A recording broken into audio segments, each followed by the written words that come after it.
বন্যায় ক্ষতিগ্রস্তদের পুনর্বাসন ও জরুরি সহায়তা দেবে সরকার। এজন্য প্রয়োজনীয় চাল ও অর্থ বরাদ্দ দেওয়া হচ্ছে বলে জানিয়েছেন ত্রাণ ও দুর্যোগ ব্যবস্থাপনা মন্ত্রী। দুর্গম অঞ্চলে স্বাস্থ্যসেবা পৌঁছানো ও ক্ষতিগ্রস্ত কৃষকদের সহায়তা করা হবে। মঙ্গলবার সচিবালয়ের সংবাদ সম্মেলনে এসব কথা বলেন তিন মন্ত্রী। চট্টগ্রাম, পার্বত্য চট্টগ্রাম সহ বন্যা দুর্গত এলাকায় পানি নামতে শুরু করেছে। বাড়ছে পানিবাহিত রোগের সংক্রমণ। এ অবস্থায় স্থানীয় সরকার মন্ত্রী ফখরুল ইসলাম আলমগীরের সভাপতিত্বে অনুষ্ঠিত হয় আন্তঃমন্ত্রণালয় বৈঠক। ত্রাণ ও দুর্যোগ ব্যবস্থাপনা মন্ত্রী জানান, বন্যায় ক্ষতিগ্রস্তদের জন্য প্রয়োজনীয় চাল, অর্থ ও জরুরি সহায়তা দিচ্ছে সরকার। অল্প সময়ের মধ্যে ক্ষতিগ্রস্ত সড়ক মেরামতের নির্দেশও দেওয়া হয়েছে।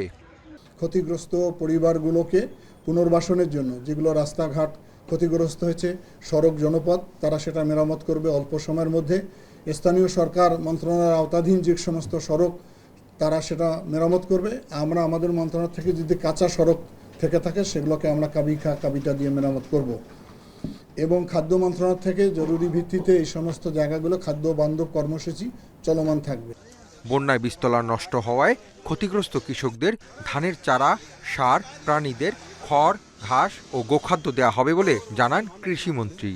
ওইখানে ঘাস নাই, ওইখানে খড় নাই, আমরা দ্রুততম সময় তাদেরকে খড় এবং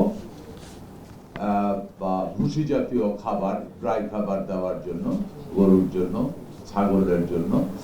বন্যার পর ডায়রিয়া, কলেরা সহ পানিবাহিত রোগের প্রাদুর্ভাব দেখা দেয়। তাই দুর্গত এলাকায় পানি বিশুদ্ধকরণ ট্যাবলেট এবং প্রয়োজনীয় ওষুধের মজুদ নিশ্চিত করা হয়েছে বলে জানান স্বাস্থ্যমন্ত্রী। আমাদের মাঠ লেভেলের সমস্ত কর্মকর্তা কর্মচারীদের ছুটি বাতিল করেছি। তারা প্রত্যেকটা মানুষের উপর দৃষ্টি রাখতেছেন। যে কোনো মানুষ যে কোনো রোগে বা সাপে কামড় সহ আক্রান্ত হলে নিকটস্থ উপজেলা সদরে চিকিৎসার ব্যবস্থা করবেন, সেই নির্দেশনা প্রদান করা হয়েছে। এছাড়া বন্যায় ক্ষতিগ্রস্ত বাঁধ ও অবকাঠামো দ্রুত মেরামত করা হবে বলে জানান পানি সম্পদ প্রতিমন্ত্রী। আমাদের এমার্জেন্সি যে কাজগুলো আমরা বাস্তবায়ন করব। Hasib Mahmud Shah, independent news, Dhaka.